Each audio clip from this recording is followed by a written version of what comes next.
स्थापकाय च धर्मस्य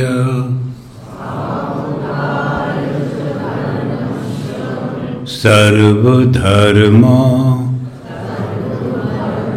स्वरूपिणे अवतार वरिष्ठाय रामकृष्णाय ते नमः।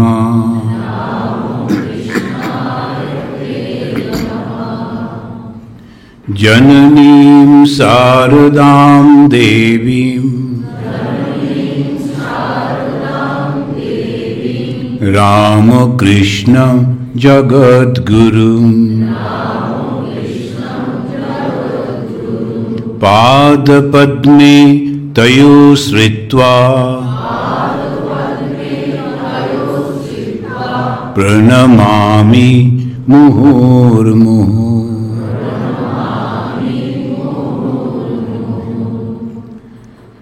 আমাদের প্রিয় আশিস মহারাজ তিনি যখন আমাদের ডাকলেন, এই আমাদের যে সন্ন্যাস নাম থাকে তার আগে একটা নাম থাকে যখন বাড়িতে জন্মেছে, কিন্তু সন্ন্যাস নামটাই আমাদের নাম।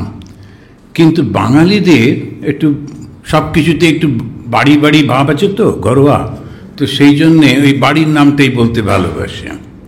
আসলে স্বামী দুর্গানাথানন্দজি, তো তিনি আমাকে বললেন আপনি একদম কাছেই আসছেন দক্ষিণেশ্বর, ওখান থেকে একটু রাস্তা, এসে দুপুরে দুটো খেয়ে গেলে ভালো।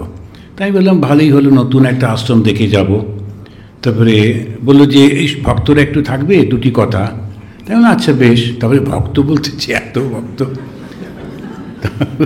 সেটা কি করে বুঝবো? বাবা এতজন আপনারা এসছেন। আর তার কারণ কি জানেন? এটা ঈশাত্মানন্দ নয়, তার কারণ আপনাদের মধ্যে সত্যগুণ জাগ্রত হয়েছে। এটা ভাগবতের একটা উদাহরণ আছে। ভাগবতে ভগবান কৃষ্ণ যখন ঠিক করলেন শরীর ত্যাগ করবেন, তখন তো চতুর্দিকে হইচই পড়ে গেল। আর ভগবান কৃষ্ণ তিনি কেন শরীর ত্যাগ করছেন? 125 বছর বেঁচেছিলেন, কিন্তু তারপরে উনি দেখলেন যে তাঁরই বংশের লোকেরা কীরকম খারাপ হয়ে গেছে। ওরা মদ খাচ্ছে, নিজেদের মধ্যে মারামারি করছে, আর কলি যুগের আবির্ভাব হচ্ছে। কৃষ্ণ নিজে বুঝতে পারছেন, দেখতে পাচ্ছেন। ভগবান কৃষ্ণ থাকা সত্ত্বেও ওদের মধ্যে চরম অহংকার। কেননা ওই যে কুরুক্ষেত্রের যুদ্ধটা হয়েছে, সেখানে সবাই মারা গেছে, শুধু এরা যাদব কুল তারা বেঁচে আছে। ওরা হচ্ছে আমরা হচ্ছে শক্তিশালী, কেউ আমাদের মারতে পারে না। এই রকমভাবে ওদের মধ্যে যখন অহংকার, তখন ভগবান ওদের থেকে নিজেকে আলাদা করে নিলেন। তো ভগবান আমাদের থেকে কখন সরে যান? যখন আমাদের মধ্যে অহংকার আসে। যে মুহূর্তে অহংকার এলো, ভগবান সরে গেলেন। ভগবানের নিজের সন্তান, নিজের আত্মীয় স্বজন, তাদের থেকেও সরে গেলেন। কেন? ওদের মধ্যে অহংকার এসে গেছে। সেই জন্য যাদবকুল ধ্বংস হয়ে গেল শুধু অহংকারের জন্যে। আর অহংকারটা কি? কলিযুগের মূল কারণ হচ্ছে ওই অহংকারটা। তীব্র অহংকার, প্রত্যেকের মধ্যে অহংকার। কিছু একটু হলে হয় লাফিয়ে ঝাঁপিয়ে ঝগড়া করা, চিৎকার করা, অপমান করে দেওয়া, আর পারলে মেরে ফেলা। এই সমস্ত হচ্ছে কলিযুগের লক্ষণ। খুব ভয়ঙ্কর একটা অবস্থা। আর ভগবান শ্রীকৃষ্ণ স্বয়ং তার থেকে নিজেকে সরিয়ে নিচ্ছেন। আমি ওসব জানি না, এটা এবার তোমাদের ব্যাপার। তা এই যে কলিযুগের আবির্ভাবের সময়, তখন ঋষিরা ছুটে ছুটে এসছেন কৃষ্ণের কাছে। কৃষ্ণ তুমি চলে যাবে, আমাদের কি হবে? আমাদের তো কলিযুগের মধ্যে পড়ে যাব তুমি না থাকলে। তখন উনি বললেন তোমরা একটা জায়গায় যাও, নৈমিষারণ্য, সেখানে গিয়ে থাকো। নৈমিষারণ্য কেন? না সেখানে বিষ্ণুর দৃষ্টি সারাক্ষণ থাকে। যেখানে সর্বদা বিষ্ণুর দৃষ্টি থাকে, সেখানেতে কলি প্রবেশ করতে পারে না। কলিযুগের মধ্যেও বাঁচার একটা স্থান হচ্ছে নৈমিষারণ্য। আর একটা এমনি লোকেরা এলো, তারা সব বলল, আমরা একটু থাকতে চাই ভালো করে, কোথায় যাব? তখন বললেন, তোমরা পুষ্করে যাও, ওখানে গিয়ে থাকো, যাগযজ্ঞ করো, করে তোমার জীবনটা কাটিয়ে দাও। উদ্ধব বলে ওনার বন্ধু এবং শিষ্য, সে এসে বলল, আমি তোমার সঙ্গে থাকব। একমাত্র লোক যে বলল, হয় তুমি আমার সঙ্গে চলো, কেননা চতুর্দিকে আগুন লেগে গেছে, দাঙ্গা হচ্ছে, লোক মরে যাচ্ছে, কেউ কাউকে চিনতে পারছে না, তোমাকেও হয়তো আক্রমণ করবে, চলো আমরা চলে যাই। কৃষ্ণ বলল, না আমি যাব না। তখন ও বলল, তাহলে আমিও যাব না। এই ঋষিরা এলেন, তারাও কিন্তু বললেন না, কৃষ্ণ তোমার কি হবে, তোমাকে ফেলে রেখে চলে যাচ্ছি, তা তো হয় না। তা কিন্তু বললেন না, নিজেরা বাঁচার জন্যে নৈমিষারণ্যে চললেন। অন্যরা এলো, পুষ্করে যাচ্ছে। একমাত্র লোক কেন? ভগবানকে ভালোবাসে। সেই কারণে সে ওই ভগবানের চরণে বসল, উদ্ধব, এবং তাকে কৃষ্ণ নানান কথা বলছেন। একটি প্রসঙ্গে বলে, দেখো আমার কাজ হয়ে গেছে, অবতার হিসেবে যা করবার, আমি তো চলে যাব, কিন্তু তুমি যেতে পারবে না, তোমার বয়স রয়েছে, তোমাকে থাকতেই হবে, তো তুমি কি করে বাঁচবে? তখন একটার পর একটা বলে যাচ্ছে। ওইগুলোই উদ্ধব গীতাতে আমি একটু বলবার চেষ্টা করেছি, যারা যারা শুনছেন। একটা জায়গায় এসে উনি বলছেন, উদ্ধব তোমার মধ্যে সাত্ত্বিক গুণ জাগ্রত করো। এখন উদ্ধব বললেন, আচ্ছা আমি কি করে বুঝবো যে আমার মধ্যে সাত্ত্বিক গুণ জেগেছে? তখন ভগবান বলছেন, যখন ভগবানের কথা শুনবার জন্যে তোমার আগ্রহ হবে, তুমি ছুটে ছুটে ভগবানের কথা শুনবার জন্যে যাবে, ভগবানের কথা আলোচনা করে, কথা ভগবানকে নিয়ে থাকে এমন লোক দেখলে তোমার আনন্দ হবে, জানবে তোমার মধ্যে সাত্ত্বিক গুণ জেগে উঠেছে। এবারে আয়নাটা যদি আপনাদের দিকে ধরি, কি কত দূর থেকে ছুটে ছুটে এসেছেন। ওই মহারাজ বলছিলেন, সবাইকে আমরা তো প্রসাদ দিতে পারিনি দুপুরে, নিজেরাই খাবার নিয়ে এসে লাইনে দাঁড়িয়ে আছেন সেই একটা থেকে, কেননা 3টের সময় আলোচনা হবে, কোনো ক্রমে নিজেরা খেয়ে দিয়ে এসে দাঁড়াচ্ছেন কিনা একটু ভগবানের কথা শুনবো। এখানে সিনেমা হবে না, এখানে নাচ গান হচ্ছে না, একটু ভগবানের কথা আলোচনা হবে, সেইটা শোনার জন্যে এই যে আগ্রহ, এটা যদি সাত্ত্বিক গুণ না হয় তাহলে কি গুণ? প্রত্যেকের মধ্যে সত্যগুণ জেগে উঠেছে ভগবানের কৃপায়। আপনাদের প্রত্যেকের মধ্যে ভগবানকে, ভগবানের কথা শুনব, ভগবানকে জানব, তাকে প্রার্থনা করব, এই ভাবটা জেগে উঠেছে। আর এইটা হচ্ছে সাত্ত্বিক শক্তি। ওই যে শক্তি নিয়ে আলোচনা করছিলাম, শক্তি হচ্ছে কি? মাতৃশক্তি বিভিন্নভাবে প্রকাশিত হচ্ছে। এই একটা হচ্ছে সাত্ত্বিক শক্তি। এই সাত্ত্বিক শক্তি থেকে আর পেছনে যাবেন না। একবার যখন এখানে এসেছেন, আর যেন পেছন দিকে না যাই। কি করে?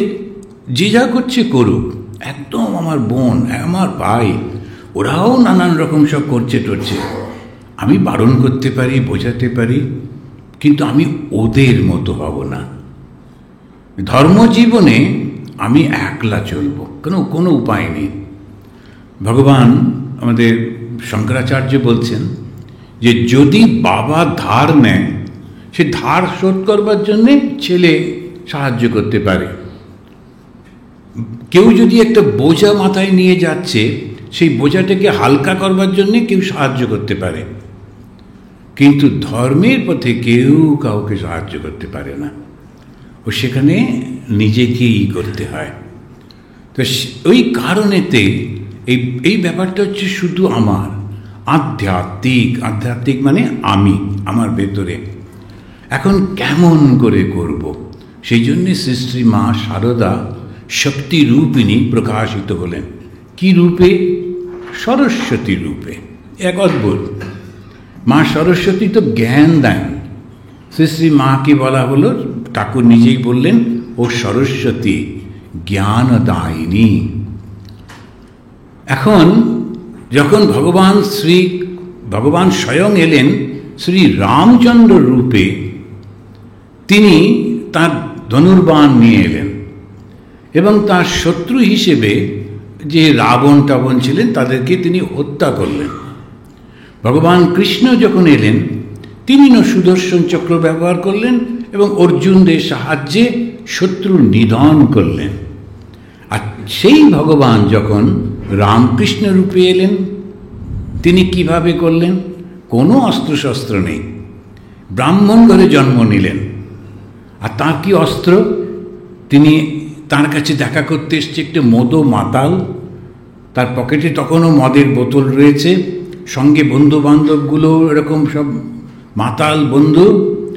সে যখন শ্রীরামকৃষ্ণের কাছে এসে দাঁড়িয়েছে ঠাকুর হাত জোড় করে তাকে প্রণাম করলেন। ভয়ঙ্কর অহংকারী গিরিশচন্দ্র ঘোষ। তিনি বললেন যে আমি তো ব্রাহ্মণ নই, অব্রাহ্মণ, আর ইনি ব্রাহ্মণ পূজারী, ও হাত জোড় করছে, তাহলে আমি কি করি? এই প্রথম এই অহংকারী গিরিশ ঘোষ হাতটা জোড় করল, যাকে যাক একটা ব্রাহ্মণ।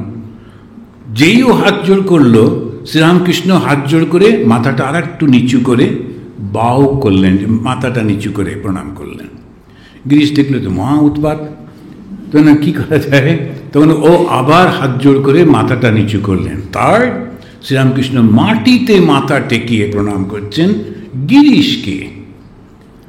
এখন ও বলছে আমি ঘোষেদের ছেলে, আমি কি করে এটা ব্রাহ্মণ প্রণাম করছে? ও মাটিতে মাথা রেখে প্রণাম করল।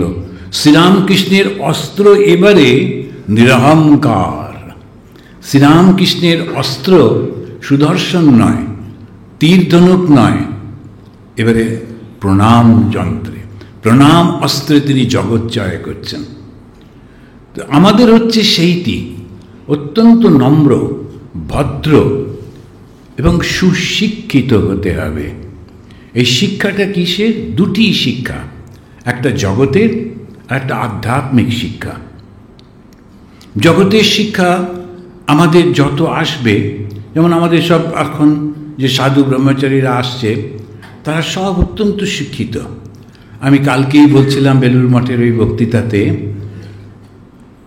আমার আমেরিকাতে একটাই শুধু কনভেন্ট আছে, মানে দুটো কনভেন্ট দু জায়গায়, একটা স্টেটে, ওটা হচ্ছে ক্যালিফোর্নিয়া। তো ক্যালিফোর্নিয়ার ওপর দিকে নর্থের দিকে সান ফ্রান্সিসকো, আর নিচের দিকে সাউথে হচ্ছে হলিউড। দুটোতেই দুটো কনভেন্ট আছে। এইখানে ইন্ডিয়ান মেয়েরা যারা ওখানে পড়াশুনো করতে গেছিল তারা পিএইচডি কমপ্লিট করে জয়েন করেছে। দুটি মেয়ে হচ্ছে নর্থে, দুটি মেয়ে সাউথে। অবশ্য সাউথে একটা মেয়ে আমেরিকান, একটি বাঙালি। তো শান্তিনিকেতনের মেয়ে, সে ওখানে গেছে, গিয়ে তা কেমিস্ট্রিতে পিএইচডি করেছে। আর প্রচণ্ড বুদ্ধিমতী, কিন্তু প্রচণ্ড ত্যাগ, কিচ্ছু নিল না। ওর বাবার দুঃখ যে মেয়ে তার নামের আগে ডক্টর শব্দটা লিখল না, এত পড়াশুনো করা সত্ত্বেও। কীরকম ত্যাগ দেখুন, শক্তির জাগরণ হচ্ছে। আর এই শক্তি হচ্ছে ব্রহ্মবাদিনী শক্তি। এরা জগতে ভোগ করতে চায় না। তা আমাদের লড়াইটা কোন জায়গায়? আমাদের লড়াইটা হচ্ছে যুগের সঙ্গে, এর সঙ্গে ওর সঙ্গে কিন্তু না। এই সরকার করছে না, ওইটা বাজে, এইটা খারাপ, এসব কোনো কিছু না। আমাদের লড়াইটা যুগের সঙ্গে, আর যুগটা হচ্ছে কলিযুগ। এই কলিযুগকে হারানো তো সোজা জিনিস না। আমাদের অর্জুনের নাতি, উত্তরের ছেলে, আর তিনি পর্যন্ত পারলেন না। যখন এমনি রাজত্ব দেখতে বেরিয়েছেন তখন দেখছেন খুব সুন্দর কাপড় জামা পরা, রাজার মতো কাপড় জামা, একটি লোক একটা ঘৃণ্য কাজ করছে। একটা গরুকে ধরে ধরে মারছে, গরুটার সমস্ত গা দিয়ে রক্ত পড়ছে, মাটিতে পড়ে গেছে। তখন বলছে এটা কি হচ্ছে, কেন তুমি মারছো গরুটাকে? বলছে আমি কলি, আমি এরকমই করি, এটাই আমার কাজ, অত্যাচার করা। কিন্তু উপরে কাপড় জামা খুব সুন্দর, দেখে মনে হবে অ্যারিস্টোক্রেট একেবারে, কত ভদ্র বাড়ির সমস্ত, কিন্তু ভেতরে ঘৃণা, একটা ঘৃণিত অহংকার আর ভীষণ ভীষণ ক্রূর ভাব। এর সঙ্গে লড়াই করতে কারা পারবে? যারা সারাক্ষণ ভগবানের নাম নেবে। আর সেই যে ভগবানের নাম আমরা নিচ্ছি, আর সেটাই আমাদের হয়ে যাচ্ছে সেই আমাদের যে বন, সেই যেখানেতে বিষ্ণু সারাক্ষণ তাকিয়ে আছে, নৈমিষারণ্য। এমনিতে নৈমিষারণ্য আপনি কোথায় খুঁজে পাবেন? সেটা আমাদের মনের মধ্যে। যখন আমরা ভগবানের নাম সমানে নিয়ে চলেছি, সেখানে কিছুতেই কলির প্রভাব পড়বে না। আর যে মনের মধ্যে কলির প্রভাব নেই, সে দেখবেন নিরহংকারী। আর যে মনের মধ্যে ভগবানের নাম নেই, কলির প্রভাব আছে, বাইরে যা পোশাক পরুক না কেন, সে সাধু হোক আর রাজা হোক, পণ্ডিত হোক আর ভিখারি হোক, অহংকারী। ভগবান শ্রীরামকৃষ্ণদেব বললেন যে আমি মোলে ঘুচিবে জঞ্জাল। আমরা যে ধর্ম করি, ধর্মটা কেন করি? কারণটা কি? একটাই কারণ, আমরা সবাই আনন্দ চাই, তাই না? আনন্দের জন্যই তো সব কিছু করা। যা করি আনন্দের জন্যই তো। যখন ফুচকা খেতে যাই, তখন তো ফুচকা খেলে আনন্দ হবেই বলে তো ফুচকা খাই।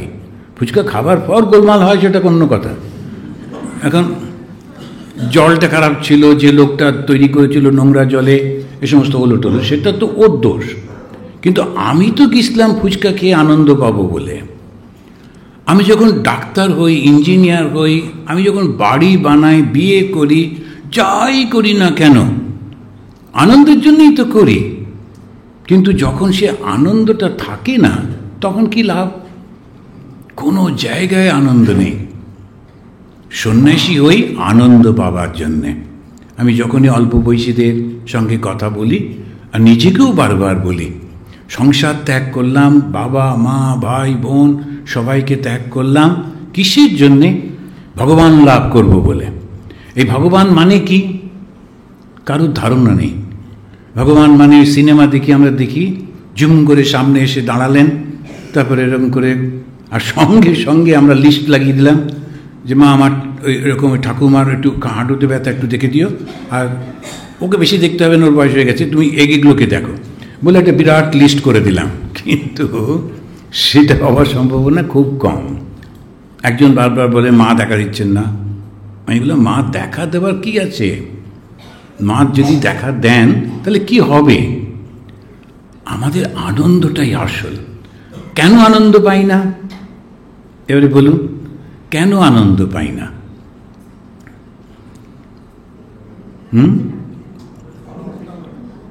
হ্যাঁ না, আমরা জানি না তো আনন্দটা কাকে বলে। আসলে হচ্ছে কি, আমি মনে করছি এটা পেলে আনন্দ পাবো, মনে করছি ওটা পেলে আনন্দ পাবো, একটার পর একটা ট্রাই করে যাচ্ছি, কিছুতেই হচ্ছে না। তা আনন্দটা তো আমি নিজের ভেতরে। আমি যখন নিজেকে দেখলাম আনন্দ ছাড়া তো কিছু নেই। কেন না, আমি যার থেকে সৃষ্টি, তিনিই তো আনন্দের স্বরূপ। আপনি যদি চিনি দিয়ে যে জিনিসগুলো তৈরি হয় মিষ্টি, সেটা কখনো কালো রঙের হয়, কখনো সাদা রঙের, কখনো হলদে রঙের, কখনো চৌকো, কখনো লম্বা, কখনো গোল, কিন্তু মিষ্টি তো মিষ্টি, যেমনই দেখতে হোক না কেন। কেন না, ওটা যেটা দিয়ে তৈরি সেটাই তো মিষ্টি। তেমনি মানুষ কিসের থেকে তৈরি? ভগবানের থেকে। তা ভগবান কি দিয়ে তৈরি? আনন্দ দিয়ে। আনন্দেব খলু ইমানি ভূতানি জায়ন্তে। আনন্দ থেকেই এই সব প্রাণী জন্মেছে। তাই আনন্দই আমাদের উৎস, আনন্দ থেকেই আমাদের সৃষ্টি। কিন্তু আনন্দটা বুঝতে পারি না কি করে পাবো। আমি মাঝে মাঝে বলি, একটা কার কাছে শুনেছিলাম একটা ছোট গল্প। একটা লোক অফিসে গিয়ে যখন লাঞ্চে বসতো সবাই মিলে, তো নিজের খাবারটা খুলেই বলতো, আজকেও আবার ভেন্ডি রান্না করে দিয়েছে। তো ওর বন্ধুরা বলতো, রোজ ভেন্ডি? তো মাকে বল যে কেন ভেন্ডি দেয়। বললাম মা কবে মারা গেছে, মা রান্না করে না। তাহলে কে রান্না করে? তো স্ত্রী। আমি তো বিয়েই করিনি, কোথা থেকে? তখন বলতো, কে রান্নাটা কে করে? বলে আমিই করি। সে কি রে, তুই রান্না করিস তো তুই ভেন্ডি রাঁধিস কেন? বলে ভেন্ডি খেতে আমি ভালোবাসি, কিন্তু খাবার আগে এরকম একটু ন্যাগিং করতে আমার পছন্দ হয়। এটা খাবো না, ওটা খাবো না বলি, কিন্তু ওগুলি খাবো, ওটা আমার পছন্দ। এখন কিসে যে আনন্দ সেটা আমরা বুঝতে পারি না। খাবার আগে কি বিচ্ছিরি রান্না কেন করে দিয়েছে, এটা বলে একটা আনন্দ পাচ্ছে, কিন্তু ওইটাই ভালোবাসি, খাবে। এখন বুঝো, এবং সেই কারণে আমরা বুঝে উঠতে পারি না যে আমার আনন্দটা কোথায়, ধরতে পারি না। আনন্দটা হচ্ছে নিজের মধ্যে থাকা। আপনাতে মন আপনি থেকো, যেও নাকো কারো ঘরে। আমি আমার মধ্যে থাকবো কি করে, কে আমার সেই আনন্দটা? তখন একটা আদর্শকে নিতে হয়। সেই আদর্শটা কি? ভগবান শ্রীরামকৃষ্ণ, মা শারদামণি দেবী, কিংবা স্বামী বিবেকানন্দ। তো মা শারদামণি দেবীর সুবিধে, ভগবান শ্রীরামকৃষ্ণ একেবারে চূড়ান্ত আদর্শ। একটু এদিক ওদিক হলে হবে না, খুব মুশকিল। ওর এক শিষ্য সে ঠাকুরের কাছে আসছিল, আসার সময় তার বন্ধু জিজ্ঞেস করেছে, কোথায় যাচ্ছিস রে? ও একটা মিথ্যে কথা বলে দিয়েছে, আমি ওখানে যাচ্ছি বলে চলে এসেছি ঠাকুরের কাছে। ব্যাস তো বলে দিয়ে চলে এলো। এসে যখন ঠাকুরের কাছে ঢুকেছে, ঠাকুর বলছেন, এই তুই আজ একটা পাপ করে এসেছিস, আমি তোর মুখের দিকে দেখতে পাচ্ছি না। কি করে এসেছিস? বল, পাপ আমি তো কিছু করিনি। বলছে না। তারপরেই বলেন, তুই একটা মিথ্যে বলেছিস না? ও অনেক ভেবেছিল ও ওই বন্ধুটা নইলে উৎপাত করতো, সেই জন্যে ওকে একটা বলে দিয়ে চলে এসেছি। বলো, কখনো মিথ্যে বলবি না, মিথ্যে বললে আমি তার দিকে তাকাতে পারি না। এখন ভেবে দেখুন, আমরা তো ঘুম থেকে উঠেই মিথ্যে দিয়ে শুরু করছি, এখন ঠাকুরের কাছে যাব কি করে? মহা মুশকিল। ওই একটা ঠাকুরের কাছে আসবে বলেই ও একটুখানি বলেছিল, তাতেই ঠাকুর রেগে যাচ্ছেন। আর এই লোকের কাছে আমরা খুব মুশকিল না? আমাদের একজন সাধু ছিলেন, স্বামী গম্ভীরানন্দজি। তো উনি চোখে দেখতে পেতেন না, কিন্তু গম্ভীরানন্দজির কিছু হয়েছে। তো স্বামী ওই গম্ভীরানন্দজি, তার কাছে একটি ছেলে এলো, এসে বলল যে আমার মা কালী দর্শন হয়েছে। এটা ব্রহ্মচারী, কিন্তু আসলে ভালো ছেলে নয়, ও এমনি একটুখানি ইম্পর্টেন্স পাওয়ার জন্য বাড়িয়ে বাড়িয়ে বলছিল। আমি বুঝেছি, আমি ওকে ভালোবাসতাম, ছেলেটি একটু তামিল ছেলে। তো আমি ওকে বললাম, তুমি গম্ভীরানন্দজির কাছে যেও না, তুমি বুদ্ধেশানন্দজির কাছে যাও। বুদ্ধেশানন্দজি খুব মাতৃভাব, শুনে হয়তো বলে দেবেন আচ্ছা ঠিক আছে এরকম করে। আর গম্ভীরানন্দজি হচ্ছেন বেদান্তি কট্টর, একদম ও কোনো কিছু করবেন না, তো ওর কাছে যেও না। কিন্তু গম্ভীরানন্দজির কাছেই গেল। আর তারপরে যেমন কেউ কেউ যখন বলে যে আমি দর্শন হয়েছে বলবো, তখন সবাইকে সরিয়ে দেওয়া হয়। গম্ভীরানন্দজি চোখে দেখতে পান না, কিন্তু কীরকম দেখুন, ওই ছেলেটি গিয়ে যেই মুহূর্তে স্পর্শ করেছে, ঘরে আর কেউ ছিল না, সঙ্গে সঙ্গে গম্ভীরানন্দজি জোরে জোরে বলছেন, এ কাকে পাঠিয়েছ? ও এই করেছে, ও এই করেছে, ও এই করে সব ওর জীবনী বলে দিচ্ছেন। ওই ছেলেটি একটু খারাপ কাজ করে ফেলেছিল ও মঠে আসার আগে ইত্যাদি। কোন এক বন্ধুর বাড়িতে ছিল, তখন ওর বন্ধুর বোন অমুক তমুক এসব করে খারাপ কিছু করেছে। আমরা কি করে জানবো? কি ভালো কথা বলতো, যখন ধ্যান করতো চোখ দিয়ে জল পড়তো, আর আমরা খুব মুগ্ধ হতাম ওকে দেখে, কিন্তু সব বাইরের নাটক ধরা পড়ে গেল। সুতরাং ওই জল টল পড়ে কোনো লাভ হবে না। এখন গম্ভীরানন্দজি স্পর্শ মাত্রই ওর পুরো জীবনটা বলে দিলেন। ওই ছেলেটা কাঁপছে টকটক করে, ভয় পেয়ে গেছে এমন, ও যা যা সব বলে দিয়েছেন মহারাজ। তবে থাকতে পারলো না, তোকে বলা হলো বাড়ি যাও।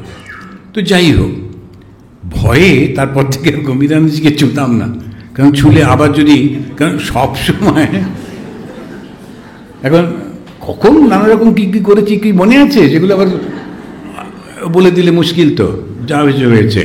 এখন সেই জন্যে গম্ভীরানন্দজি আমরা প্রায় গিয়ে, তখন অন্যরা বলতো মহারাজ ছুঁচ্ছে না ছুঁচ্ছে না, উনি হাসতেন। তো এখন উনি হাসতেন এরকম। এখন এই যে মহাপুরুষ স্পর্শ মাত্রই মনটা দেখতে পাচ্ছেন, সব কিছু বলে দিতে পারেন। রামকৃষ্ণ মিশনের আমাদের স্বামী গম্ভীরানন্দজি আমাদের চোখের সামনে দেখলাম। তো এই যে প্রচণ্ড শক্তি, আধ্যাত্মিক শক্তি, এই শক্তি তো থাকেই, কিন্তু এই শক্তিটা পাওয়ার জন্যে আমরা তপস্যা করব কি না, কিন্তু এটা এমনি আসে, বাই প্রোডাক্ট। আসল আমরা তপস্যা করি কেন? আমাদের ভেতরে একটা আনন্দ থাকবে, আনন্দের জন্যই করা। সেই জন্যে ওই সুখের জন্যে সব কিছু, আর সুখ পাওয়ার জন্যে একটা আদর্শকে ধরতে হয়। আর আদর্শটা বেস্ট হচ্ছে মা। তার কারণ মা সবাইকেই বেছে বুঝে নেন। স্বামীজিও ভালো, কিন্তু স্বামীজি এত কাজ করান যে খুব মুশকিল। একটু পড়াশুনো জানার লোক, একটু মানে কাজ করবো অমুক তমুক না হলে স্বামীজির কাছে যাওয়া যায় না। এত কাজ করা যায় নাকি? ওই জগতের লোক তারা না খেয়ে মরে যাচ্ছে, তুই ঘুমোচ্ছিস। দুপুরবেলা গরমকাল, একটু পাখাটা চলেছে, সব যে কারেন্ট থাকে না, একটু শুয়েছি কি শুইনি। এখন আমাদের ছিলেন আত্মস্থানন্দজি, উনিও এরকম সব সময় একেবারে। আমরা দুর্গা পুজো দেখতে বেলুর মঠে গেছি অদ্বৈত আশ্রম থেকে, তার আগে রিলিফও করেছি 1 সপ্তাহ ধরে। এতটা নোংরা জলের মধ্যে রিলিফ টিলিফ করে খুব খুশি হয়ে একটা ছোট ব্যাগ নিয়ে বেলুর মঠে পৌঁছলাম। আর এমন কপাল, উনি সামনে দাঁড়িয়েছিলেন, তো গিয়ে ওনাকে যেই প্রণাম করলাম, করে বললাম, উনি তখন ভুরুকেছে, কী ব্যাপার ব্যাগ ট্যাগ নিয়ে? তো আমি বললাম যে মহারাজ দুর্গা পুজো দেখতে এসেছি। উনি সঙ্গে সঙ্গে ঘুরে জেনারেল সেক্রেটারি মহারাজকে বলছেন, চতুর্দিকে লোক ভেসে যাচ্ছে, মা দুর্গা জলে ডুবে গেছেন, আর উনি ব্যাগ নিয়ে দুর্গা পুজো দেখতে এসেছেন। আমি দেখলাম এই রে। আমি তখন যতটা পারি জোরে বললাম যে মহারাজ 7 দিন ধরে রিলিফ করেছি, 7 দিন রিলিফ করে জগৎ উদ্ধার করে দিয়েছেন, এখন তাহলে করবোটা কি? আর ঠিক সেই সময় এমন কপাল, ওই ট্রাকে করে খিচুড়ি নিয়ে সাধু ওরা সব বেরোচ্ছিল রিলিফ করতে। আমাকে বললাম, ও ছাতে উঠে পড়। আচ্ছা, তখন এখন ট্রাকের ভেতরে 2জন মহারাজ বসে গেছেন, ওপরেতে 2জন ভলেন্টিয়ার বসছিল, আর বসার জায়গা নেই। তখন আমাকে বললেন ওই যে বড় বড় ড্রামগুলো খিচুড়ি ভর্তি ওর মাঝখানে। আচ্ছা, কি যে জীবন! তখন সেই ব্যাগটাকে একজনের হাতে দিয়ে বললাম, একটু বেলুর মঠে কোথাও রেখে দিও। আর ওই রকম ব্রহ্মচারীদের পোশাক, সাদা পোশাক, সে ওঠা বসাও মুশকিল, প্যান্ট ট্যান্ট থাকলে সুবিধা হয়। ওর মধ্যে গিয়ে দাঁড়িয়ে আছি, এদিকে ছেঁকা লাগছে, ওদিকে ছেঁকা লাগছে, বড় ওগুলোর মধ্যে দাঁড়িয়ে কোনো রকমই চললাম। তখন খুব দুঃখ হলো যে মা তোমাকে একটু দেখতে এলাম, ষষ্ঠী গেল, সপ্তমী গেল, আমাকে একটা জায়গায় নিয়ে গিয়ে 2টো ড্রাম, একটা হাতা নামিয়ে দিল, দিয়ে বললো গ্রামের লোকেরা আসবে, 2 হাতা করে দিতে থাকো, আমরা আবার তোমাকে এসে তুলে নেব। তো কোন জায়গায় নামালো কিছু বুঝতে পারলাম না, চতুর্দিকে জল, একটা উঁচু রাস্তায় দাঁড়িয়ে আছি। তারপর দেখলাম নৌকো করে করে লোকেরা আসছে, নৌকো ভেলা টেলা করে করে তখন রিলিফ দিচ্ছে। তখন ষষ্ঠী চলে গেল, সপ্তমী চলে গেল, অষ্টমী গেল। তখন খুব দুঃখ, মাকে বললাম, মা দুর্গা তোমাকে দেখতেই পেলাম না, এবারে সব করলাম, এখন কী করা যায়। নবমীর দিন যখন ওরকম দাঁড়িয়ে আছি, তখন যে ভদ্রলোকেরা এসছিলেন তাদের মধ্যে একজন বললেন, ওই আপনাদের ট্রাক ফিরতে অনেক দেরি আছে, কাছেই একটু দুর্গা পুজো হচ্ছে, একটু উঁচু জায়গাতে, ওরা বাড়ির মধ্যেই একটু পুজো করছে, দেখতে যাবেন? আপনাকে নিয়ে গিয়ে দেখিয়ে আবার ফেরত নিয়ে আসুন। এখন চলুন। তখন ওই হাতা টাতা নিয়ে মা দুর্গা দেখতে গেলাম, গিয়ে মাকে দেখে মন ভরে গেল। কেন? আনন্দ। এখন যদি আমি ষষ্ঠী থেকে দশমী পুজো দেখতাম, অত আনন্দ হতো না। এই নবমীতে মা দুর্গার মুখটা দেখে খুব আনন্দ হলো। কেন? ডাইরেক্টলি পুজো করেছি, ওই ক্ষুধার্ত মানুষগুলোকে খাবার দিয়েছি। আমি বুঝি আর না বুঝি মা খুশি হয়েছেন। তো সেই জন্যে কখন কিভাবে মা আনন্দ আসে বুঝতে পারি না। তো সমস্ত অবস্থাতেই মাকে বলতে হয়, মা তুমি আমার সঙ্গে থেকো, তুমি আমাকে ছেড়ে যেও না। আর শ্রী শ্রী মা শারদা যিনি শক্তিকে জাগ্রত করেছেন, সেই শক্তি হচ্ছে আমাদের আধ্যাত্মিক শক্তি। আর এই আধ্যাত্মিক শক্তির একটা প্রচণ্ড শক্তি থাকে, আমরা বুঝতে পারি না, প্রচণ্ড শক্তি। যারা অন্য আধ্যাত্মিক নয়, ওদের দেখলে ভয় পেয়ে যায়, তাই অত চেঁচামেচি করে, নিন্দামন্দ করে, ঝগড়া করে, বদনাম করে, কিন্তু সহ্য করতে পারে না। আধ্যাত্মিক শক্তিটাকে জাগ্রত করতে হবে। শক্তি রূপিণী মা শারদা, তিনি কারোর সঙ্গে ঝগড়া করেননি, গলা তুলে কথাই বলতেন না, মাকে দেখাও যেত না, কিন্তু ওই মা বলেছেন বললে সবাই ঘাবড়ে যেত। কেন? প্রচণ্ড শক্তি, ভালোবাসার শক্তি। সেই জন্য প্রত্যেককে শ্রী মায়ের মতো হতে হবে। এই যে ভগবান লাভ করবো, আমরা ট্রেনিং সেন্টারে গেছিলাম, ওখানে সাধুদের সঙ্গে কথা হচ্ছিল, তো আমরা বললাম যে আচ্ছা, এই যে ঈশ্বর লাভ করবো বলি করে এত দিন কেটে গেল, রোজ সকালে ওই আসন ভগলে নিয়ে মন্দিরে গিয়ে বসে জপ করছি, তারপরে এসে আবার একটু প্রসাদ খেয়ে পাঠ করছি, এই করে করে বুড়ো হয়ে গেলাম। তো হলোটা কি? সেই ছোটোবেলা থেকে স্কুলে যাচ্ছি আর আসছি, কিছুতে পাশই করছি না। এটা হলোটা কি? ব্যাপারটা কি? আমরা যদি সারা জীবন স্কুলে যাই কিন্তু একটু বিদ্যা না হয় তাহলে কি লাভ? আমরা সারা জীবন মন্দিরে যাচ্ছি, বক্তৃতা শুনছি, পাঠ করছি, কিন্তু পাচ্ছি না কিছু। কেন পাই না? কেন? আমরা জানি না বলে। কি জানতে হবে জানেন? জানতে হবে আসলে সমস্তটা আমার মধ্যে রয়েছে। সেই জন্য স্বামী বিবেকানন্দ একটা ডেফিনেশন দিলেন, আনসেলফিশনেস ইজ গড। নিঃস্বার্থপরতাই হচ্ছে ঈশ্বর। আমি কাকে খুঁজছি? ঈশ্বরকে খুঁজছি। ঈশ্বরকে নিঃস্বার্থপর। আমি যদি ঈশ্বরকে পাই তাহলে আমি কি হব? নিঃস্বার্থপর হব। এখন এই নিঃস্বার্থপর হওয়া মানে কি? নিঃস্বার্থপর হওয়া মানে কোনো কিছুতে যেন আকর্ষণ না থাকে, আমি যেন কোনো কিছুতে বদ্ধ না হই। আর একটা কথা স্বামীজি বললেন, ভগবান শ্রীরামকৃষ্ণকে উল্লেখ করে, তিনি হচ্ছেন LOVE, লাভ পার্সনিফাইড। ভগবানকে ভালোবাসা। একটা অসাধারণ সেই কবিতার মধ্যে দিয়ে বলছেন, আমার জীবনে যত অভিজ্ঞতা, বিবেকানন্দের জীবনে, সেইটা তোমাদের বলি শোনো। শোনো বলি মরমের কথা, জেনেছে জীবনের সত্য সার। তরঙ্গ আকুল ভবঘোর, এক তরি করে পারাপার। সেই তরিটার নাম কি? প্রেম। প্রেম একমাত্র ধন। শুধু ভালোবাসা, ভালোবাসাটাই হচ্ছে একমাত্র। তা এইটাই হচ্ছে ধর্মের আলটিমেট। আমরা ধর্ম পালন করে কি পাবো? এইটা পাবো। কিন্তু ওইটা না জেনে আমি করেই চলেছি, বুঝতে পারছি না। আর সেই জন্যে শেষ জীবনে গিয়ে হতাশ হয়ে পড়তে হয়। ধর্ম হচ্ছে শক্তি, সেই শক্তিটা হচ্ছে ভালোবাসার শক্তি। আর এই ভালোবাসাটা কীরকম? আমার মধ্যেই রয়েছে, ওটা কোথাও গিয়ে কিনতে হবে তা না। আমি ভালোবাসি, কিন্তু আমার ওই নিজের ক্ষুদ্রতার মধ্যে যে আমার সঙ্গে তাল মিলিয়ে চলতে পারে তাকে ভালোবাসি, যে আমার কথায় হ্যাঁতে হ্যাঁ দেয় তাকে ভালোবাসি, আমার ছোট্ট গণ্ডির মধ্যে একে তাকে একটু ভালোবাসি।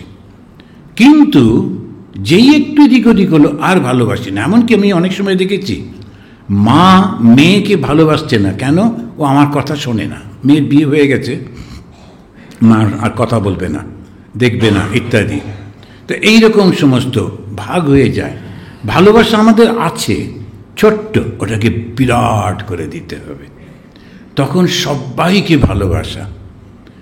আমরা যখন আমাদের মধ্যে যে নিঃস্বার্থপরতা নেই তা তো নয়, নিঃস্বার্থপরতা তো রয়েছে।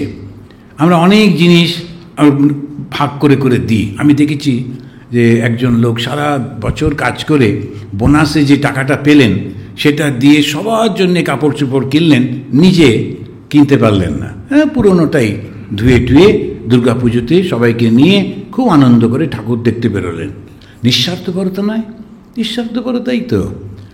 কিন্তু ওটাই যখন সবার জন্যে হয়ে যায় সেটাই হচ্ছে দেবত্ব। যে আমরা এখানে কিছু লোক টাকা দিয়ে গেল, তাদের জন্যে ভিক্ষে করি, তাদের জন্যে লোকের কাছে অ্যাপিল করি, করে টোরে সেই টাকা নিয়ে একে একটু দিচ্ছি, ওকে একটু কাপড় দিচ্ছি, একে একটু বিদ্যা দিচ্ছি, ওকে একটু ট্রেনিং দিচ্ছি। কিন্তু ওদেরকে তো চিনি না, আমরা কিছু তো করিনি। আমি আন্দামানে গেছিলাম, তা আন্দামানে একটি মহিলা তার ছেলেকে, আন্দামানে থাকতাম যখন, তো আমাদের একটা অরফানেজ ছিল। তো এই ভারতবর্ষ থেকে যারা যায় মেনল্যান্ড বলে, ওখানে গিয়ে লোকাল মেয়েদের বিয়ে করে, করে তোরে কাজ করে সমস্ত 5 বছর 6 বছর চাকরি করে টুক করে একদিন জাহাজে করে চলে আসে। এখন এই মেয়েটা পড়ে থাকে, কী করবে বাচ্চাদের নিয়ে? তখন অনেক সময় গভর্নমেন্ট থেকে আমাদের কাছে দিয়ে যেত, অনেক সময় পুলিশরা এসে দিয়ে যেত। তো ওই বাচ্চাগুলো থাকে, তো একটি মা এরকম দিয়েছিল, তার সঙ্গে দুটো, একটা বাটি আর একটা ছোট্ট কাপ মতো, তো অ্যালুমিনিয়ামের সেইটা, ওটা রেখে দিয়ে গেছে। পরে এসে ছেলেকে নিয়ে চলে যাচ্ছে, ওইটা চাইছে, অ্যালুমিনিয়ামের কাপ আর ওই প্লেটটা। তো কোনো কারণে আমাদের যে সাধুটি দেখছিলেন সে ওটা হারিয়ে ফেলেছে কি ওরা ফেলে দিয়েছে, আর খুব রাগ করেও ঝগড়া করছে, আর বলছে আমার এটা চুরি করে নিয়েছে এরা, অ্যালুমিনিয়ামের ওই বাটি আর ওইটা। তো আমি ওকে লক্ষ্য করছি, বসে বসে দেখছি চিৎকার করে করে বলছে। তো এখন আমার মনে হলো ওর রাগটা ঠিক আমাদের প্রতি না, ওর যে আর কিছু নেই এই হতাশা থেকে ওর রাগ, আর সেইটাই আমাদের উপর প্রকাশ করছে। আমার একটু বিরক্ত লাগলো না। তখন আমি বললাম কয়েকটা স্টিলের ভালো এনে দেখাও না ওকে, যেটা ওর পছন্দ। তাই আমি বললাম আচ্ছা এইটা তোমার পছন্দ, এটা তোমার ভালো লাগছে? তাহলে আমারটা এর থেকে অনেক ভালো ছিল, আচ্ছা এটাও দিন, বলে সেটা নিয়ে গেল। এখন এই মানুষগুলোর উপর রাগ করার কিছু নেই, কেননা ও যে রাগ করছে ওর হতাশা থেকে রাগ করছে। সেই জন্য নিজেকে এমন একটা জায়গায় রাখতে হয় যেখান থেকে মানুষের অন্য সমস্ত দুঃখ কষ্টের মূলটাতে আপনি পৌঁছে গেলেন, তখন আর তার উপর বিরক্ত লাগবে না।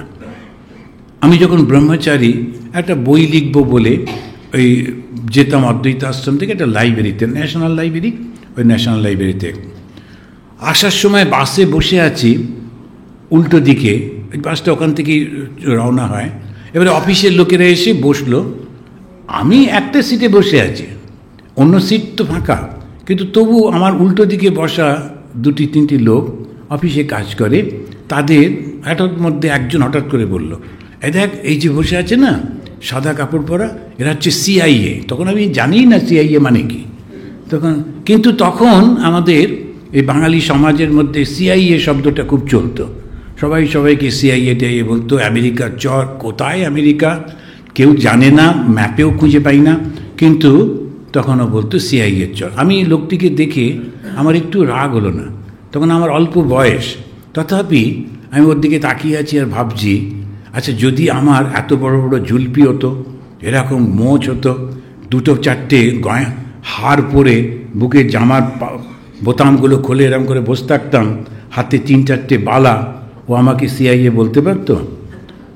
ও আমাকে তখন হয়তো বলতো বাবা, এ তো বাবাজি, ঠিক আছে, ভয়ে পেত। কিন্তু এখন ব্রহ্মচারী পোশাক পরে আছি, ও জানে আমি রিটালিয়েট করব না, ঝগড়া করব না, সেই জন্য মনের আনন্দে আমাকে গালি দিচ্ছে। তার কেননা ও নিজে কোথাও একটু অপমানিত হয়ে এসেছে, ওর রাগটা এখন আমার উপরে দিচ্ছে, আমার একটুও রাগ হলো না। যদি বিচার করে দেখেন, দেখবেন যে আপনি কিন্তু সবসময় দাতার আসনে বসে আছেন, আপনি সবসময় উঁচু, ওইটা হচ্ছে শক্তি। ওই যে মাতৃশক্তি আমরা বলছি, মায়ের শক্তি, সবসময় এমন একটা জায়গায় নিজেকে রাখতে হয় যেখানে কোনো কিছু স্পর্শ করতে পারবে না। আজকেই বোধহয় বলছিলাম, ভগবান বুদ্ধদেব তিনি ভিক্ষা করতে গেছেন, একটি লোক সমানে ওকে নিন্দা করছে। যখন হয়ে গেল, বুদ্ধদেব বললেন আচ্ছা আপনাকে একটা প্রশ্ন করি, আপনি কিছু দান করলেন কিন্তু দিলেন যাকে, সেই জিনিসগুলো নিল না, তো দান সামগ্রীগুলো কি হবে? বলো কি হবে, যে দিল তার কাছেই থেকে যাবে। বলে এই যে এতক্ষণ ধরে খারাপ খারাপ কথাগুলো বললেন আমি নিলাম না, ওটা সব আপনার। এখন দেখো সেইবারে লোকটার কি কষ্ট হবে। এই জন্যে সব সময় নিজেকে উঁচুতে রাখতে হয়। আমিও একদম গলা করে চিৎকার করছি, কখনো করতে নেই। ওই হচ্ছে শক্তি। আমরা যে শক্তির আলোচনা করি, এই শক্তিটা হচ্ছে মানসিক শক্তি। শারীরিক শক্তি কিছু আছে, কিন্তু মানসিক শক্তি হচ্ছে আসল শক্তি। আর এই মানসিক শক্তি জাগ্রত হয় যখন আমরা দৈব শক্তির সঙ্গে যুক্ত হই। আর দৈবী শক্তিটা কি? একটা আদর্শকে নিয়ে সেইটাকে সব সময় নিজের মধ্যে রাখা। আদর্শটা কি? মা শারদামণি দেবী। মা শারদামণি দেবী কি বলেছেন? মা বলেছেন এই জগৎটা না দুদিনের, সেই জন্য এর উপরে অত মন দিও না, যা যা কর্তব্য আছে সেটি ভালো করে করে দাও, ব্যাস হয়ে গেল। তারপরেতে তুমি নিজের মনটাকে নিজের কাছে রেখে দাও, ওটা আর কাউকে দিও না। আমি বাড়িতে এই পজিশনে রয়েছি, আমি এটা করতে হবে, করে দিচ্ছি, এটা করে দিচ্ছি, ওটা করে দিচ্ছি। জানেন, একটা সুন্দর গল্পে পড়েছিলাম যে নতুন বউ এসছে বাড়িতে, আর বউটি শিক্ষিতা, সে চাকরি করে। এবারে শাশুড়ির খুব রাগ হয়েছে। শাশুড়ি তো চাকরি করতেন না, চাকরি করার দরকার পড়তো না আগেকার দিনে, কিন্তু ও রাগ হলো, আমার বাবা আমাকে এরকম করেননি, আমরা গিয়ে চাকরি করতাম না, এই মেয়েটা এখন চাকরি করে বলে সমানে ওই বউটার উপরে ঝগড়া করতেন। কোনো কিচ্ছু বউটা করতে গেলেই উনি বাধা দিতেন, বউটা কিচ্ছু বলতেন না, কিচ্ছু না, করে করে করে করে এইবারেতে সেই বউটি মা হলো, হয়ে তার ছেলে বড় হলো, 2 ছেলের বিয়ে হলো, এবং বিয়ে হয়ে নতুন বউরা এলো, নাতির বউরা। এইবারে তারা এসে ওই বুড়িমাকে বলছে, বুড়িমা বলছে আমার নাতিরা, আমার ছেলেরা এইসব খাবে না, ওরা এই খাবে। তখন এরা তো নতুন বউ, ওরা শুনবে কেন? ওরা বলছে সেটা তোমার ছেলের উপর তুমি দেখিয়েছো, ঠিক আছে, এটা তোমার ছেলে না, ওটা ছেলের ছেলে, সুতরাং এরা আমাদের স্বামী, এদের স্বাস্থ্য কীরকম থাকবে আমরা দেখব, সুতরাং ওরা ওই পিৎজা টিজাই খাবে, তোমার ওসব খাবে না। এখন তো বুড়িমা খুব অপমানিত হয়ে গেছেন।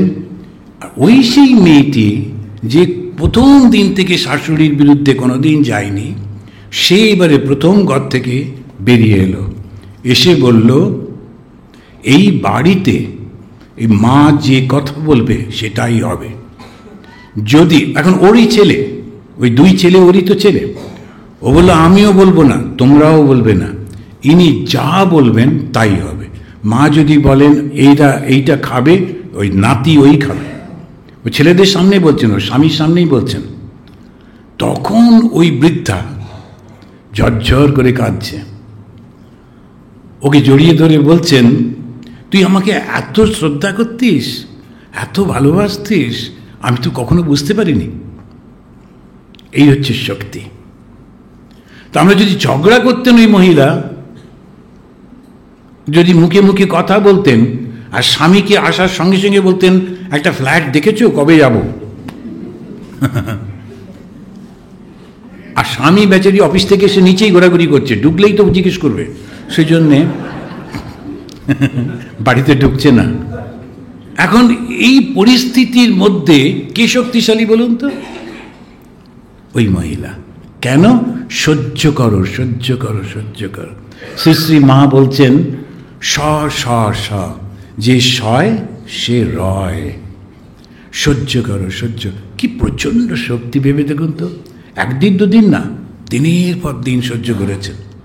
তারপরে একদম যখন ওনার কমান্ড এসছে, যখন উনি না নিজের ছেলের বউদের দিয়ে ওনাকে অপমান করাতে পারতেন, ঠিক সেই সময় উল্টো দিকে দাঁড়ালেন। কেন না, ওর ভালোবাসা, ওর সন্তান না থাকলে আমি থাকতাম না, আর ওর সন্তান এবং আমি না থাকলে তোমাদের স্বামীরা থাকতো না, সুতরাং উনি যা বলবেন তাই হবে। বলুন না, একটু পিজার বদলে হয়তো পরোটা একটু খাক না, একটুতে এইটা ওটা, আর তো কিছুই না। ভেবে দেখুন আমাদের সংসারে এই ঝগড়া আমরা করি খুব ছোট্ট ছোট্ট জিনিস নিয়ে, একটু একটু এরকম কিছুই তো নয়। এমনকি যে বড় দেশটা, এই দেশের কি আছে বলুন তো? এই মিনিস্টার তিনি কি করেন না, নদীতে বাঁধ দেন। আচ্ছা আচ্ছা, কি এটা কেমন কী কাজ হলো? নদীতে গিয়ে এইখানেতে বন্যা হচ্ছে, দাও বাঁধ দাও। উনি পেছনে হাত দিয়ে দাঁড়িয়ে দাঁড়িয়ে রোদ্দুরের মধ্যে, অবশ্য পেছনে একজন ছাতা ধরে, মিনিস্টার বলে। আচ্ছা, তাতে দাঁড়ালোটা কি? কোনো কাজটা আপনি যদি লক্ষ্য করে দেখেন এমন কিছু কি, কেন মাথা নষ্ট করি আমরা? কিন্তু যদি ওই সমস্তগুলোর যেটা আপনার দায়িত্বে আছে করে, এবারে ঠাকুর ঘরে গিয়ে বসে চুপ করে একদম শান্তিতে মনের মধ্যে একটা জ্যোতির মধ্যে নিজেকে নিয়ে যান। একটা পদ্ম ফুলের ওপর আপনার ইষ্ট দেবতা বসে আছেন, আপনি সেখানে বসে আরতি করছেন, আর সেই ইষ্ট দেবতা আপনার দিকে তাকিয়ে আছেন, আর জগৎটাই নেই, শুধু ধ্যানের গভীরে আপনি রয়েছেন। তারপরে ধীরে ধীরে বাইরে এলেন, এসে যখন বাইরে এসে দেখলেন এই কেন নুন আনতে বলেছিলাম, তুই কেন পান্তা নিয়ে চলে এলি? এখন যাক, এখন নুন পান্তা যা চলছে চলুক গে। সেই জন্য এই জগৎটা 2 দিনের, এটা এত বেশি ইম্পর্টেন্স দেবেন না, যে যেখানে আছে থাকবে, ভালো থাকলেই হলো। আনন্দটাই আসল, আর সেইটা হচ্ছে শক্তি, সে ক্ষমার শক্তি, দয়ার শক্তি, প্রেমের শক্তি। এই হচ্ছে আসল শক্তি, যেগুলো প্রকাশ পেয়েছে শ্রী শ্রী মা শারদামণির মধ্যে দিয়ে। আমরা যখন মাকে শক্তিরূপিণী দেখি, মা শক্তি কোথায়? একজন মহিলা চুপ করে বসে আছেন, কোথায় শক্তি? কিন্তু ওর সামনে গিয়ে বিবেকানন্দ থরথর করে কাঁপতেন, ব্রহ্মানন্দজি পর্যন্ত প্রচণ্ড ভয় পেতেন, কাছে যেতে চাইতেন না। এখন কিসের শক্তি বলুন তো? ওই ভেতরে একটা প্রচণ্ড ভালোবাসার শক্তি, আর ভালোবাসাটা এমন, তাকে কিছুতে পার করা যায় না। সে কোনো হিংস্রতা নেই, শুধু ভালোবাসা, কিন্তু ভালোবাসাটার শক্তিটাকে পার করা যায় না, বাধ্য হতে হয়। ছোট্ট বাচ্চাটা যখন দুহাত তুলে বলে কোলে নাও, নাই নিতে পারেন আপনি, ওর বুদ্ধি চলে যেতে পারেন, কিন্তু এই শিশুটিকে ওর ভালোবাসাটা আমরা পার করতে পারি না, ওকে কোলে নিতেই হয়। ওই রকম সেই ভালোবাসার শক্তিটাকে ভেতরে জাগ্রত করতে হবে। আমরা যারা সংসারে যারা রয়েছেন, সেই সংসারীদের মাত্র 5টা জিনিস করতে হয়। ওইটা বলে শেষ করি, 5টা মহাযজ্ঞ। ওরা বলে মহাযজ্ঞ। কি সেই 5টা মহাযজ্ঞ? একটা হচ্ছে দেবযজ্ঞ। সকালবেলায় ঘুম থেকে উঠেই ভগবানের স্মরণ করবেন, এইটুকু। ঠাকুরের ছবি, মায়ের ছবি, বা যে দেবতাকে ভালোবাসেন সেই দেবতা। এই যুগে কিন্তু জানবেন শ্রীরামকৃষ্ণই মহাদেবতা, ওরকম আর পাওয়া যাবে না। তা এই দেবতার সঙ্গে যেই উঠেই ওই ছবিটা দেখলেন, দেখে ঠাকুরকে বলেন, ঠাকুর আর একটা দিন শুরু হলো, তুমি কিন্তু আমার সঙ্গে থেকো, ব্যাস হয়ে গেল। তারপরে যদি পরিষ্কার টরিষ্কার হয়ে একটা ধূপ নিয়ে একটু দেখিয়ে দিলেন ঠাকুরকে, হয়ে যাবে। তারপরে হচ্ছে ঋষিযজ্ঞ। ওই ছোট্ট মেয়েটি, আমি জানি না কে ওকে শিখিয়েছে, কি সুন্দর শিখেছে, এত সুন্দর করে স্তোত্র পাঠ করছে। ওর একটা অর্থ আপনারাও না, আমরাও বুঝতে পারছি না, কিন্তু ওই প্রত্যেকটা শব্দের কি অদ্ভুত একটা প্রভাব পড়ছে। মেধা দেবী সরস্বতী, একটা কীরকম সুন্দর প্রভাব পড়ছে। তো ওই জন্যে একটা ক্যাসেট যদি চালিয়ে দেন, সুন্দর করে গঙ্গা স্তোত্র হচ্ছে কিংবা এরকম কোনো কিছু, বা নিজেই যদি পারেন একটু গীতার পড়লেন, কেননা ঋষিরা আমাদের জন্যে কত কষ্ট করে ওইসব তৈরি করেছেন। একটু পড়লে ওরা খুশি হন, না পড়লে দুঃখ পাবেন। সেজন্য দেবযজ্ঞ, ঋষিযজ্ঞ, তারপরে হচ্ছে পিতৃযজ্ঞ। পিতৃযজ্ঞতে আমাদের পূর্বপুরুষ যারা, তাদেরকে একটু স্মরণ করতে হয়। কি করে স্মরণ করব? একটু জল নিয়ে তাদের উদ্দেশ্যে অর্পণ করে দিতে হয়। যদি বাড়িতে তুলসী গাছ থাকে, কিংবা কোনো, যদি আপনাদের এখানে অনেক বাগান টাগান, তো না হলে ওই আমি বলেছি যে একটা বালতির মধ্যে একটু জল দিয়ে দিও। আর দেবার সময় বা নিজের মাথায় যখন জল ঢালছি, তখন পূর্বপুরুষদের স্মরণ করতে হয়। ঠাকুরদা, ঠাকুমা বা যারা যারা ছিলেন, তাদেরকে একটু স্মরণ করলাম, শুধু মুখগুলো যাদের একটু কিংবা নামটা, এই ব্যাস পিতৃযজ্ঞ হয়ে গেল। নৃযজ্ঞ, আমার থেকেও যারা কষ্টে রয়েছে, আমার থেকে পেছনে পড়ে রয়েছে, তাদেরকে সাহায্য করবার জন্য একটু কিছু সরিয়ে রাখতে হয়। আমি যে টাকাটা খরচ করব, তার থেকে অল্প একটু সরিয়ে রাখা, আর সেইটা যেটা জমে যায়, তখন ভালো কোনো প্রতিষ্ঠানে গিয়ে সেটা দেওয়া, আপনারা এইটা ভালো কাজে ব্যয় করে দেবেন। নৃযজ্ঞ। আর ভূতযজ্ঞ। ভূত মানে ওই পশু পাখি, এদের আমেরিকাতে দেখেছি ওরা খুব ভালোবাসে। এই এখন ঠান্ডা তো, কোনো জায়গায় খাবার নেই, আর হরিণগুলো ওই জঙ্গলে থাকে, লোকেরা খাবার নিয়ে গিয়ে, ঘাস টাস নিয়ে গিয়ে জঙ্গলে দিয়ে আসে, সারা জায়গায় বরফ, হরিণগুলো খাবে কি, ওই খাবারগুলো সব দিয়ে আসে। তা ওইটা হচ্ছে ভূতযজ্ঞ। একটু কিছু বাইরে দিলেন যাতে পশু পাখিরা এসে খেয়ে যাবে, ওই পর্যন্ত। এমন কি কঠিন? কিন্তু এই 5টা যখন করছেন রোজ, আপনার মনটা পবিত্র হয়ে যাচ্ছে, আর যত রকমের অন্যায় ভুল টুল হয়ে যায়, সেগুলো সব পরিষ্কার হয়ে যাচ্ছে। তো 5টা যজ্ঞ কি কি? কেউ একজন বলুন তো দেখি। একজন বলুন। প্রথমেই পিতৃযজ্ঞ। জেগে যাক, সবাই বুঝে গেছেন তাহলে ঠিক আছে। আমরা যখন স্কুলে যখন একটা বানানে হর্ষৌকার হবে কি দীর্ঘকার হবে নিয়ে একটা সমস্যা হতো, তখন দুটোই লিখতাম, হর্ষৌকার আর দীর্ঘকার। তো মাস্টারমশাই বুঝে যাবে যে ও প্রথমটা ভুল লিখেছিল, দ্বিতীয়টা ঠিক করেছে। কিন্তু আসলে আমি তখন আমাদের হচ্ছে প্রথমটা হচ্ছে একদম দেবতা, তা দেবযজ্ঞ। তারপরে দেবতাদের নিয়ে যারা থাকতেন ঋষি যজ্ঞ। তারপরে হচ্ছে আমি যার কাছ থেকে এসেছি সেই যে বংশ, সেটা হচ্ছে পিতৃযজ্ঞ। যাদের সঙ্গে থাকি এই মানুষগুলোর জন্যে নৃযজ্ঞ। আর তারপরে এরাও তো আমাদের সঙ্গে থাকে, ভূতযজ্ঞ। এই 5টা যজ্ঞ করলে মনটা শুদ্ধ হয়ে যায়। আর সারাক্ষণ শ্রী শ্রী মাকে ডাকবেন, মা তুমি কিন্তু আমার হাত ধরে থেকো। মা নিজে বলেছেন যে একবার মা বলে ডাকবে তাকে আমি ছাড়তে পারবো না। সুতরাং এই একটা অসাধারণ সুযোগ এসেছে। সব সময় শ্রী শ্রী মাকে বলবেন যে মা তুমি কিন্তু আমাকে ছেড়ে যেও না। আপনি দেখবেন আপদে বিপদে নানান রকম অবস্থায় যখন মাথা কাজ করছে না, ঠিক কিছু না কিছু হয়ে একদম হয়ে যাবে।